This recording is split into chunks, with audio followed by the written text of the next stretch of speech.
नमस्कार, मैं चंदन कुमार शिक्षा और संस्कार यूट्यूब चैनल पर आप सभी का स्वागत करता हूं, अभिनंदन करता हूं। दोस्तों, हम लोग यूजीसी नेट जेआरएफ पाठ्यक्रम में लगी हिंदी कहानी पढ़ रहे हैं, जिसमें से 6 कहानी पढ़ चुके हैं। आज का जो हमारा कहानी है परिंदे, जो कि 7वां कहानी है, निर्मल वर्मा द्वारा लिखा गया कहानी है।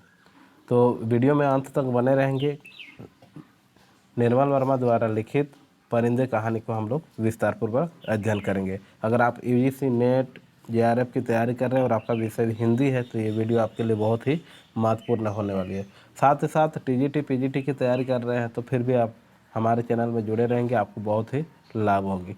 तो चलिए देर न करते हुए पढ़ते हैं आज की कहानी परिंदे। अगर परिंदे की प्रकाशन की बात किया जाए तो परिंदे की प्रकाशन तो ऐसे 1959-60 में हुआ था, है ना। 1959, कहीं कहीं आपको 60 भी मिलेगा। लेकिन अगर इसकी रचना काल की बात किया जाए, परिंदे कहानी की रचना वर्ष की, तो वो कहीं ना कहीं 1956-57 आपको देखने को मिलेंगे। 56-57। चलिए देर न करते हुए इस कहानी को हम लोग विस्तार पूर्वक अध्ययन करेंगे। उससे पहले आपको बता दें कि क्या क्या हम लोगों ने अभी तक पढ़ चुका है। चंद्रदेव से मेरी बातें, जुलाई वाली, एक टोकरी भर मिट्टी, कानों में कंगना, राजा निर्वस्या और पिता, ये 6 कहानी हम लोगों ने पढ़ चुका है। अगर आप नहीं पढ़े हैं अभी तक तो प्ले लिस्ट में सभी कहानियाँ लगी हुई है, एक बार जाके अवश्य देखें, एक बार अवश्य अध्ययन करें, ताकि आपको पहले की कहानी समझने में आसानी होगी। फिर आप धीरे धीरे हमारी कहानियों को पढ़ेंगे। तो पहली बात ये कि आज हम लोग का जो टॉपिक है ये परिंदे कहानी है, और परिंदे कहानी को हम लोग विस्तारपूर्वक पंक्तिवाज तरीके से पढ़ेंगे। तो पंक्तिबद्ध तरीके से तभी पढ़ने में मज़ा आएगा जब आप परीक्षा की तैयारी कर रहे हैं। अगर आप सच्चे दिल से, सच्चे हृदय से तैयारी कर रहे हैं तो आप जुड़े रहेंगे अंत तक मेरे साथ, ठीक है। चलिए शुरुआत करते हैं। परिंदे, 30 मार्च 2015। निर्मल वर्मा। अंधेरे गलियारे में चलते हुए लतिका ठिठक गई। यहाँ पात्र हैं कौन कौन? Latika, doctor Mukherjee, mister Hubert, विद्यार्थी सुधा और जोली, गिरीश और करीमुद्दीन, ये पात्र का नाम आएंगे, याद रखेंगे। और इस कहानी का सारांश आपको बता दें कि इस कहानी में कहा गया है कि केंद्र कथ्य मध्य वर्गीय जीवन में व्याप्त अकेलापन को दर्शाया गया। सभी चरित्र न सिर्फ अकेले हैं बल्कि कभी न खत्म होने वाले इंतजार की प्रक्रिया में बोझिल, उदास और टूटे हुए हैं। इसी इंतजार की एकरूपता, समरूपता को आधार बनाकर लेखक ने नाम इसका रखा है परिंदे, है ना। चलिए देर न करते हुए पंक्तिबद्ध तरीके से अध्ययन करते हैं। अंधेरे गलियारे में चलते हुए लतिका ठिठक गई। दीवार का सहारा लेकर उसने लैंप की बत्ती बढ़ा दी। सीढ़ियों पर उसकी छाया एक बेडौल कटी फटी आकृति खींचने लगी। 7 नंबर कमरे में लड़कियों की बातचीत और हंसी ठहाकों का स्वर अभी तक आ रहा था। लतिका ने दरवाज़ा खटखटाया। शोर अचानक बंद हो गया। कौन है? लतिका चुप खड़ी रही। कमरे में कुछ देर तक घुसर पुसर होती रही। फिर दरवाजे की खिटकिनी के खुलने का स्वर आया। लतिका कमरे की देहरी से कुछ आगे बढ़ी। लैंप की झपकती लौ में लड़कियों के चेहरे सिनेमा के पर्दे पर ठहरे हुए क्लोजअप की भांति उभरने लगी। कमरे में अंधेरा क्यों कर रखा है? लतिका के स्वर में हल्की सी झिड़की का आभास था। लैंप में तेल ही खत्म हो गया मैडम। यह सुधा का कमरा था, इसलिए उसे ही उत्तर देना पड़ा। हॉस्टल आभास था। लैंप में तेल ही खत्म हो गया मैडम। यह सुधा का कमरा था, इसलिए उसे ही उत्तर देना पड़ा।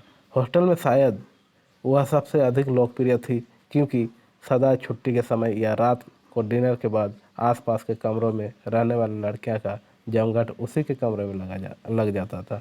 देर तक गपशप, हंसी मजाक चलता रहता। तेल के लिए करीमुद्दीन से क्यों नहीं कहा? कितनी बार कहा मैडम, लेकिन उसे याद रहे तब तो। कमरे में हंसी की फुहार एक कोने से दूसरे कोने तक फैल गई। लतिका के कमरे में आने से अनुशासन की जो घुटन गिर आई थी वह अचानक बह गई।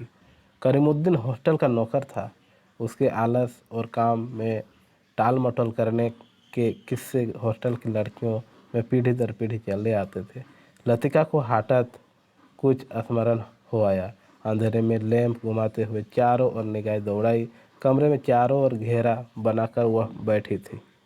आसपास एक दूसरे से सटकर सबके चेहरे परिचित थे, किंतु लैंप के पीले मध्यम प्रकाश में मानो कुछ बदल गया था, या जैसे वह उन्हें पहली बार देख रही थी। जूली, अब तक तुम इस ब्लॉक में क्या कर रही हो?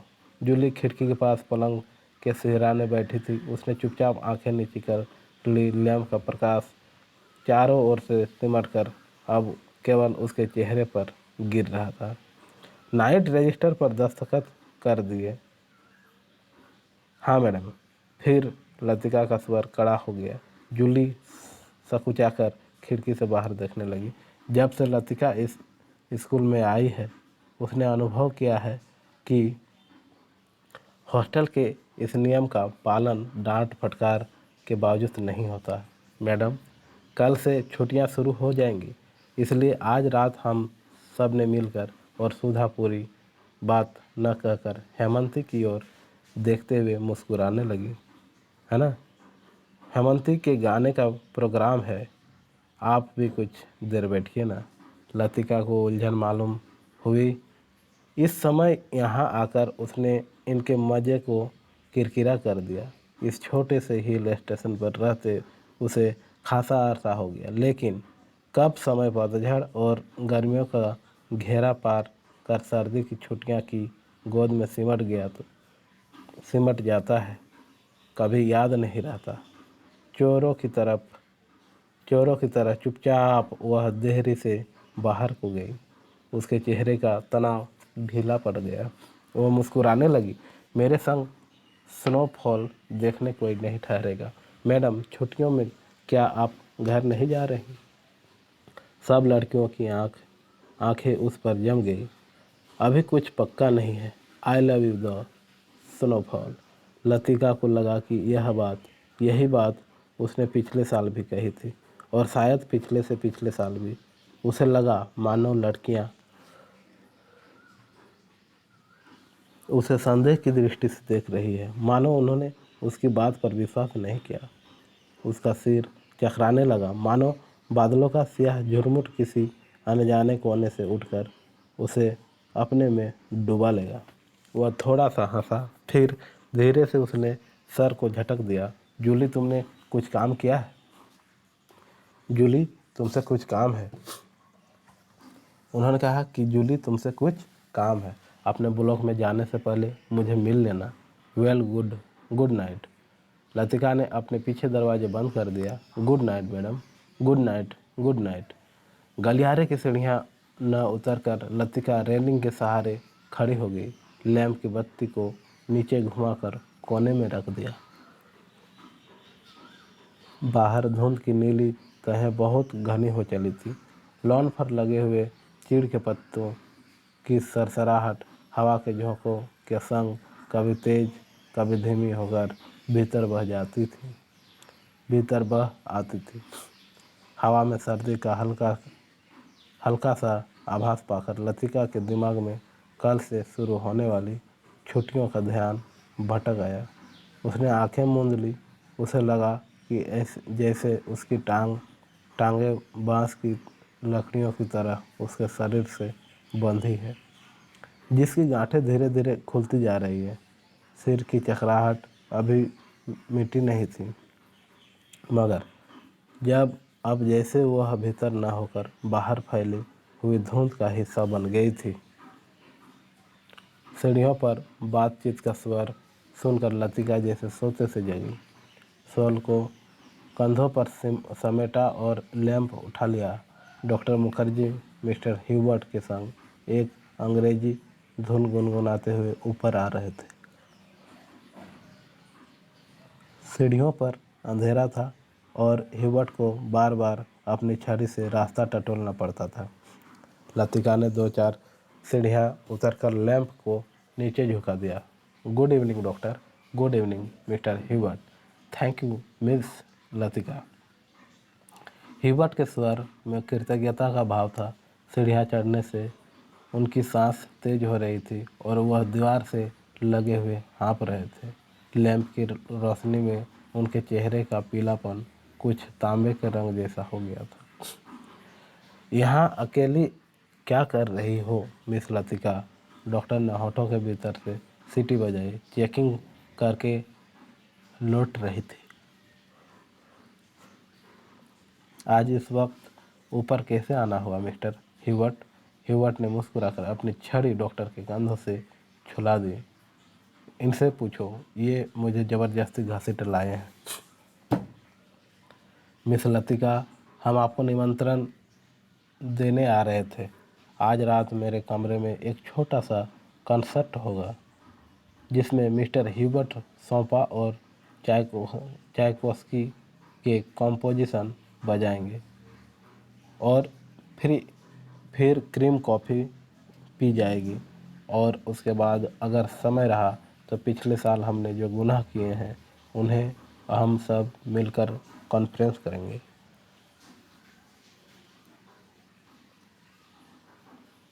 डॉक्टर मुखर्जी के चेहरे पर भारी मुस्कान खेल गई। डॉक्टर, मुझे माफ़ करें, मेरी तबीयत कुछ ठीक नहीं है। चलिए, यह ठीक रहा, फिर तो आप वैसे भी मेरे पास आती हैं। डॉक्टर ने धीरे से लतिका के कंधों को पकड़कर अपने कमरे की तरफ मोड़ दिया। डॉक्टर मुखर्जी का कमरा ब्लॉक के दूसरे सिरे पर छत से जुड़ा हुआ था। वह आधे बर्मी थे, जिसके चिन्ह उनकी थोड़ी दबी हुई नाक और छोटी छोटी चंचल आँखों से स्पष्ट थे। बर्मा पर जापानियों का आक्रमण होने के बाद वह इस छोटे से पहाड़ी शहर में आ बसे थे। प्राइवेट प्रैक्टिस के अलावा वह कॉन्वेंट स्कूल में हाइजीन फिजियोलॉजी भी पढ़ाया करते थे और इसीलिए उनको स्कूल के हॉस्टल में ही एक कमरा रहने के लिए दे दिया गया था। कुछ लोगों का कहना था कि बर्मा से आते हुए रास्ते में उनकी पत्नी की मृत्यु हो गई, लेकिन इस संबंध में निश्चित रूप से कुछ नहीं कहा जा सकता है क्योंकि डॉक्टर स्वयं कभी अपनी पत्नी की चर्चा नहीं करते। बातों के दौरान डॉक्टर अक्सर कहा करते हैं, मरने से पहले मैं एक दफ़ा बर्मा ज़रूर जाऊंगा। और तब एक क्षण के लिए उनकी आंखों में एक नमी सी छा जाती है। लतिका चाहने पर भी उनसे कुछ पूछ नहीं पाती। उसे लगता कि डॉक्टर नहीं चाहते कि कोई अतीत के संबंध में उनसे कुछ भी पूछे या सहानुभूति दिखलाए। दूसरे ही क्षण अपनी गंभीरता को दूर ठेलते हुए वह हंस पड़ते। एक सूखी और बुझी हुई हंसी। होम सिकनेस ही एक ऐसी बीमारी है जिसका इलाज किसी डॉक्टर के पास नहीं है। छत पर मेज कुर्सियां डाल दी गई और भीतर कमरे में परकोलेटर में कॉफ़ी का पानी चढ़ा दिया गया। सुना है अगले 2-3 वर्षों में यहाँ पर बिजली का इंतजाम हो जाएगा, डॉक्टर ने स्प्रिट लैंप जलाते हुए कहा।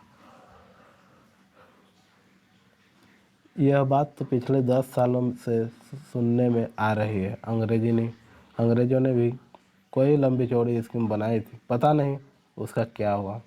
ह्यूबर्ट ने कहा। वह आराम कुर्सी पर लेटा हुआ बाहर लॉन की ओर देख रहा था। लतिका कमरे से 2 मोमबत्तियां ले आई, मेज के दोनों सिरे पर टिकाकर उन्हें जला दिया। छत का अंधेरा मोमबत्ती की फीकी रोशनी के इर्द गिर्द सिमटने लगा। एक घनी निर्वकता चारों ओर घिरने लगी। हवा में चीड़ के वृक्षों की साएं दूर दूर तक फैली पहाड़ियों और घाटियों में सीटियाँ की गूंज सी छोड़ती जा रही थी। इस बार शायद बर्फ़ जल्दी गिरेगी। अभी से हवा में एक सर्द खुश्की सी महसूस होने लगी। डॉक्टर का सिगार अंधेरे में लाल बिंदी से चमक रहा था। पता नहीं मिस वुड को स्पेशल सर्विस का गोरखधंधा क्यों पसंद आता है। छुट्टियां में घर जाने से पहले क्या यह ज़रूरी है कि लड़कियां फादर एलमंड का सरमन सुने? ह्यूबर्ट ने कहा। डॉक्टर को फादर एलमंड एक आंख नहीं सुहाते थे। लतिका कुर्सी पर आगे झुककर प्यालों में कॉफ़ी उंडेलने उंडेलने लगी। हर साल स्कूल बंद होने के दिन यही दो प्रोग्राम होते हैं। चैपल में स्पेशल सर्विस और उसके बाद दिन में पिकनिक। लतिका को पहला साल याद आया जब डॉक्टर के संग पिकनिक के बाद वह क्लब गई थी। डॉक्टर बार में बैठे थे। बार रूम कुमाऊं रेजिमेंट के अफसरों से भरा हुआ था। कुछ देर तक बिलियर्ड का खेल देखने के बाद जब वह ऑफिस बार की ओर आ रहे थे तब उसने दाईं ओर क्लब की लाइब्रेरी में देखा, मगर उसी समय डॉक्टर मुखर्जी पीछे से आ गए थे। मिस लतिका, यह मेजर गिरीश नेगी हैं। बिलियर्ड रूम से आते हुए हंसी ठहाकों के बीच वह नाम दब सा गया। वह किस बात के बीच में उंगली रखकर लाइब्रेरी की खिड़की से बाहर देख रहा था। Hello doctor.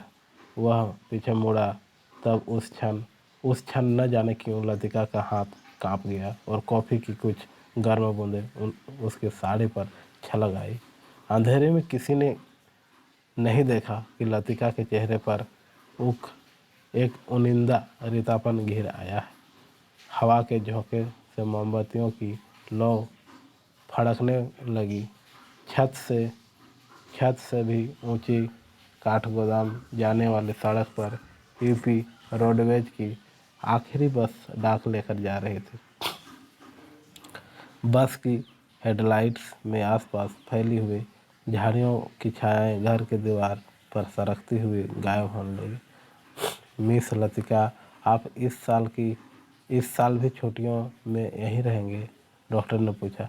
डॉक्टर का सवाल हवा में टंगा रहा।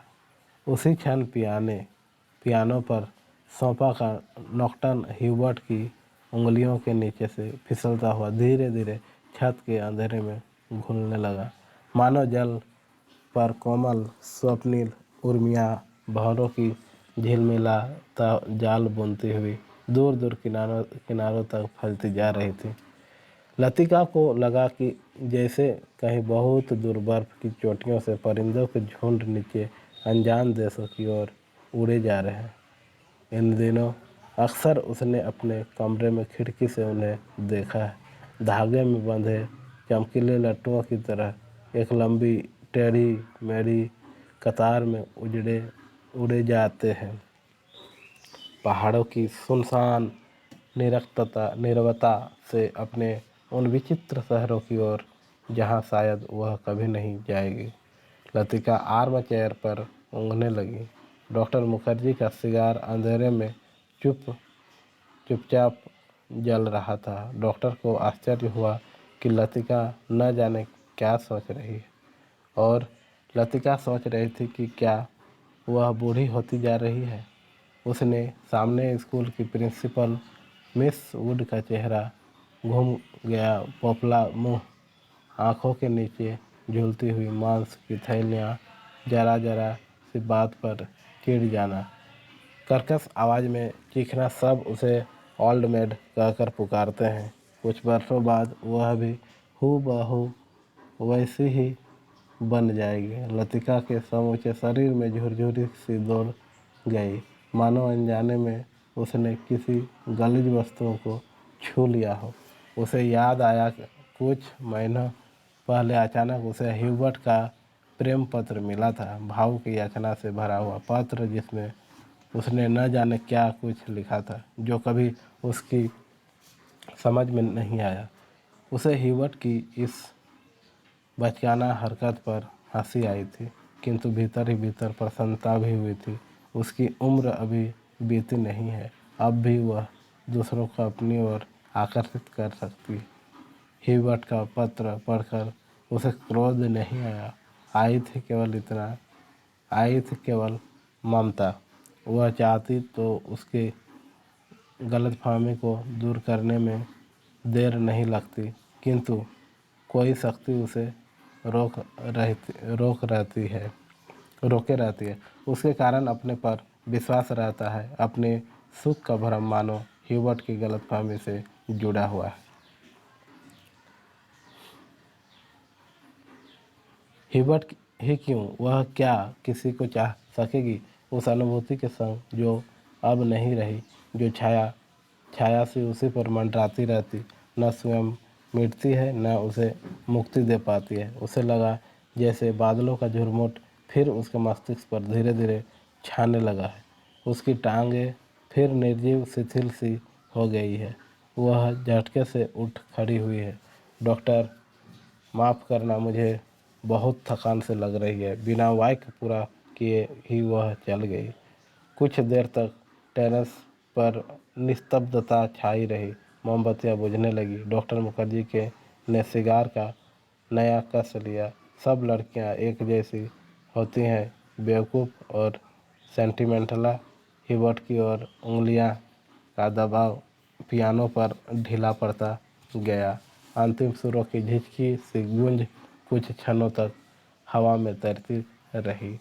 डॉक्टर, आपको मालूम है मिस लतिका का व्यवहार पिछले कुछ अरसे से अजीब सा लगता है।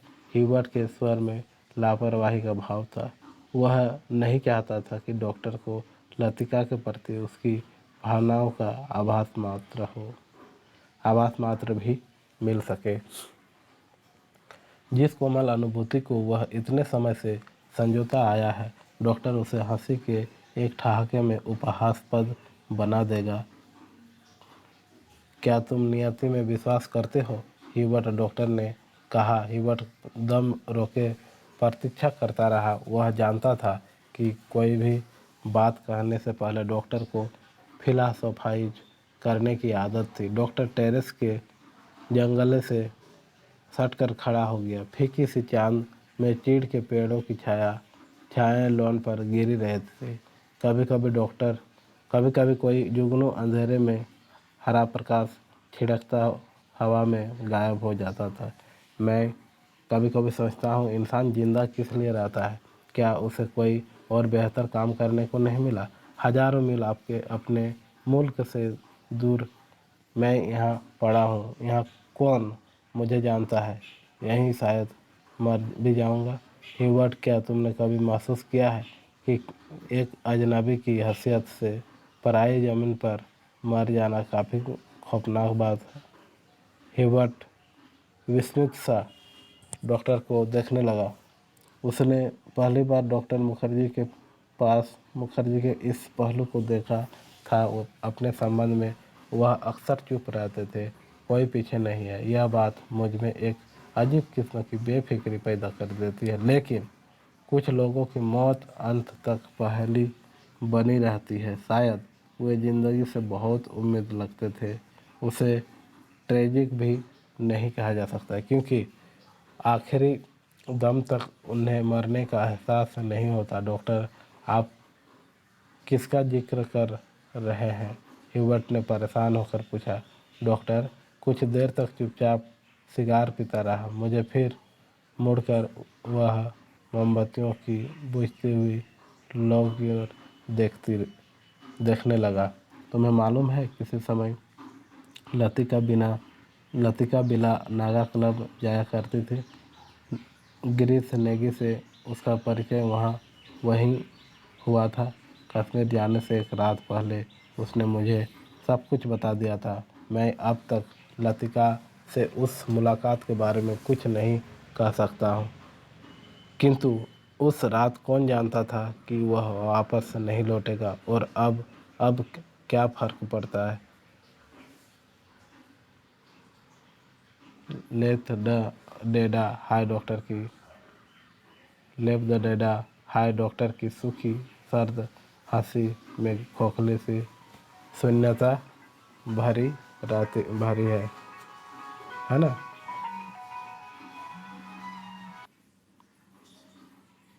इस तरह से ये जो कहानी है आप देख सकते हैं। एक एक करके आप बारीकी से पढ़ सकते हैं। विस्तार पूर्वक पढ़िए, आपको कहानी समझ में आएगी, क्योंकि ज़्यादा पेज है, समय ज़्यादा लगेगी और इस तरह में फिर आपको बोरियत फील होगी। इसलिए क्या करना है, आपको एक एक करके पंक्तिबद्ध तरीके से पढ़ना है। वीडियो को पॉज कीजिए फिर पढ़िए, वीडियो को पॉज कीजिए फिर पढ़िए। इस तरह में क्या होगा, आपकी जो पढ़ने की शक्ति वो भी क्षमता में वृद्धि होगी और आपको सभी कहानी विस्तार पूर्वक अध्ययन करेंगे और निश्चित रूप से आपको सफलता मिलेगी। तो इस प्रकार प्रत्येक लाइन को, प्रत्येक पंक्ति को एक एक करके आप पढ़िए, क्योंकि ज़्यादा पेज है नहीं, 20 पेज हैं, 20 पेज आप आराम से पढ़ सकते हैं, है ना। जितने पात्र हैं सभी पात्रों को एक कॉपी में नोट डाउन कीजिए। प्रत्येक अच्छे अच्छे पंक्तियों को जो आपको लगे कि ये परीक्षा में पूछने लायक है, उन पंक्तियों को याद करें, जिससे क्या होगा कि इस प्रकार की परीक्षा में पूछे जाने वाले प्रश्नों का उत्तर आप आसानी से दे सकते हैं। कुल 20 पेज हैं, 20 पेज को आप एक बार, 2 बार, जितना हो सके पढ़िए। उससे क्या होगा, बार बार रिवीजन करने से आपको पूरी कहानी याद हो जाएगी। इस प्रकार वीडियो में अंत तक बने रहने के लिए आपका बहुत बहुत धन्यवाद। आप स्वस्थ रहें, मस्त रहें और अपना ख्याल रखें और तैयारी इसी प्रकार करते रहें, है ना। बाकी वीडियो में अंत तक बने रहने के लिए आपका बहुत बहुत धन्यवाद। मिलते हैं किसी अन्य कहानी को लेकर। धन्यवाद।